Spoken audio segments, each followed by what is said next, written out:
अगर आप भी चाहते हैं कि सिर्फ 5 साल काम करना पड़े और बाकी की ज़िंदगी बड़े आराम से निकले, तो आप सही वीडियो पर आए हैं। ये वीडियो बहुत इंपॉर्टेंट होने वाला है। इस वीडियो में ऐसा इन्वेस्टमेंट प्लान बताने वाला हूँ जिससे आप 5 साल अपना पैसा इन्वेस्ट करके आप करोड़पति बन सकते हो। आप सोच रहे होंगे ऐसा कैसे हो सकता है, तो इस वीडियो को लास्ट तक देखते रहिए, आपको सब कुछ पता चलने वाला है। इस 5 ईयर इन्वेस्टमेंट प्लान को एक स्टोरी से समझते हैं। ये स्टोरी है 3 दोस्तों की, रवि, कपिल और मोहित की। तीनों बचपन से दोस्त हैं। कॉलेज खत्म होने के बाद तीनों पैसे कमाने लग जाते हैं। रवि की बैंक में 40,000 की जॉब लग जाती है। कपिल एक कंपनी में 30,000 रुपए की सैलरी पर काम करने लगता है और मोहित कोई भी काम नहीं करता है और अपने पापा की मिठाई वाली दुकान को रन करने लगता है। 22 साल में तीनों की अर्निंग स्टार्ट हो जाती है, लेकिन किसी को कुछ समझ नहीं आता है कि इन पैसों का क्या करें। कपिल और मोहित अपने पैसों को उड़ाने लग जाते हैं। रोज घूमना, पार्टी और महंगा सामान खरीदना स्टार्ट कर देते हैं। लेकिन रवि अपने पैसों से और पैसे बनाने की नॉलेज लेना शुरू कर देता है। तब उसे इन्वेस्टिंग और स्टॉक मार्केट के बारे में पता चलता है।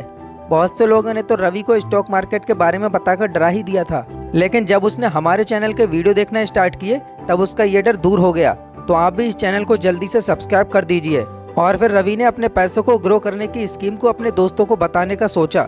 उसने अपने दोस्तों को इन्वेस्टमेंट के बारे में सब कुछ बताया, पर वो दोनों रवि की बात को हंसकर टाल देते हैं और बोलते हैं कि स्टॉक मार्केट में कुछ नहीं होता है, उल्टा लोगों के पैसे डूब जाते हैं, सब फालतू की बातें हैं, इसीलिए आज को एंजॉय कर।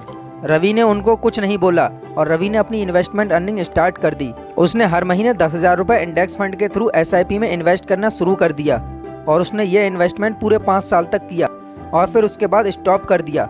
अब 5 साल के बाद देखते हैं तो रवि की सैलरी 40,000 से बढ़कर 50,000 हो जाती है। कपिल की सैलरी 80,000 हो जाती है और मोहित ने भी अपनी शॉप की कई जगह आउटलेट ओपन कर लिए हैं। इतनी इनकम होने के बाद भी कपिल और मोहित के पास कोई भी पैसा नहीं बचता है।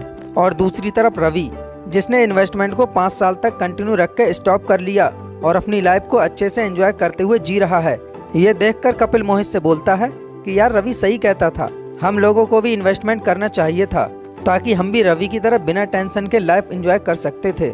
मोहित ने कहा, तू रहने दे इन इन्वेस्टमेंट के झंझट को, ये सब फालतू हैं, हम ऐसे ही अच्छे हैं, कम से कम हमें पैसे लॉस होने का डर तो नहीं है। पर कपिल को रियलाइज हो गया था कि रवि ही सही है।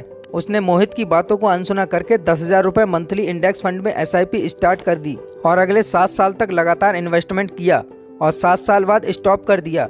अब 7 साल बाद तीनों की एज 34 साल हो जाती है। अब उनकी शादी हो चुकी थी, बच्चे हो चुके थे, घर की जिम्मेदारी आ चुकी थी।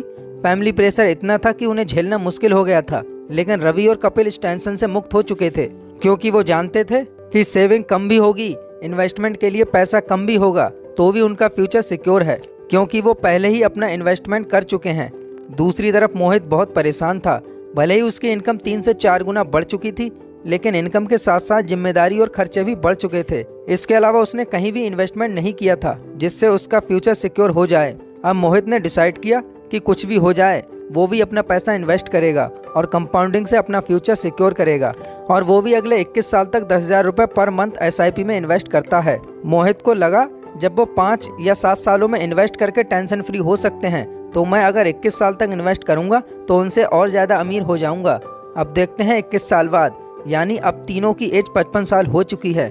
अब तीनों की इन्वेस्टमेंट को कंपेयर करते हैं, जिससे ये पता चल सके कि किसका इन्वेस्टमेंट का तरीका और टाइम सबसे सही था। रवि ने 10,000 रुपये पर मंथ अमाउंट 5 साल के लिए इन्वेस्ट किया और कपिल ने 7 साल के लिए और मोहित ने सेम अमाउंट 21 साल के लिए इन्वेस्ट किया।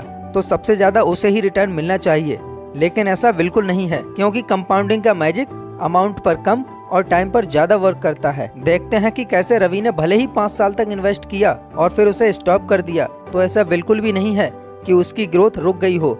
रवि ने 5 साल के बाद नया अमाउंट इन्वेस्ट नहीं किया, लेकिन जो पैसों को इन्वेस्ट कर चुका था उन्हें उसने निकाला नहीं और इतने सालों तक कंपाउंडिंग इंटरेस्ट का जादू चलने दिया। सेम काम कपिल ने भी किया, उसने भी पैसे नहीं निकाले और कंपाउंडिंग इंटरेस्ट का जादू चलने दिया और उसे लगातार ग्रो होने दिया।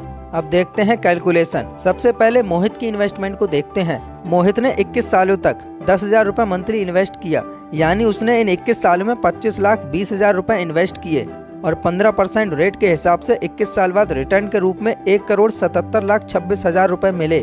वहीं कपिल ने 10,000 रुपये मंथली 7 साल तक इन्वेस्ट किया, यानी टोटल 8,40,000 रुपये इन्वेस्ट किए 15% रेट के हिसाब से 28 साल बाद कपिल को रिटर्न के रूप में 2,80,38,000 रुपए मिले।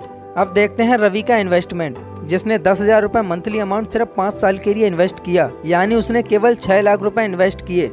अब 15% रेट के हिसाब से 33 साल बाद रवि को मिले 5,93,89,000 रुपए। इसे कहते हैं पावर ऑफ कंपाउंडिंग। जिसने सबसे कम टाइम के लिए सबसे कम अमाउंट इन्वेस्ट किया, एंड में उसे ही सबसे ज्यादा रिटर्न मिला। आमतौर पर लोगों को लगता है कि जो सबसे ज्यादा टाइम के लिए सबसे ज्यादा अमाउंट इन्वेस्ट करता है उसे सबसे ज्यादा रिटर्न मिलता है, लेकिन कंपाउंडिंग में ऐसा बिल्कुल भी नहीं है। यहाँ तो जो जितनी जल्दी इन्वेस्टमेंट स्टार्ट करेगा, उस इन्वेस्टमेंट को जितने लंबे समय तक जारी रखेगा, एंड में उसे ही सबसे ज्यादा रिटर्न मिलेगा। यहाँ अमाउंट का उतना रोल नहीं है जितना टाइम का है। इसीलिए कहते हैं कि इन्वेस्टमेंट की कोई उम्र नहीं होती है। जो जितनी जल्दी इन्वेस्टमेंट स्टार्ट करेगा उसे उतना ही ज़्यादा प्रॉफिट होगा। स्टॉक मार्केट में आप कई फंड्स के द्वारा इन्वेस्ट कर सकते हैं, लेकिन इनमें जो सबसे बेस्ट फंड है वो है इंडेक्स फंड, क्योंकि इसमें उन कंपनियों को रखा जाता है जिनकी परफॉर्मेंस सबसे अच्छी हो और टॉप 50 कंपनियों में आती हो। और अगर किसी भी कंपनी की परफॉर्मेंस खराब हो जाए तो उसको फंड से बाहर कर दिया जाता है और उसकी जगह उस कंपनी को रखा जाता है जो बेटर परफॉर्म कर रही हो। इस तरह आप बिल्कुल टेंशन फ्री हो जाते हो कि किस कंपनी में इन्वेस्ट करना है और किस कंपनी में नहीं। और ऐसे ही लगातार फाइनेंस की वीडियो देखने के लिए हमारे चैनल को सब्सक्राइब करना ना भूलें।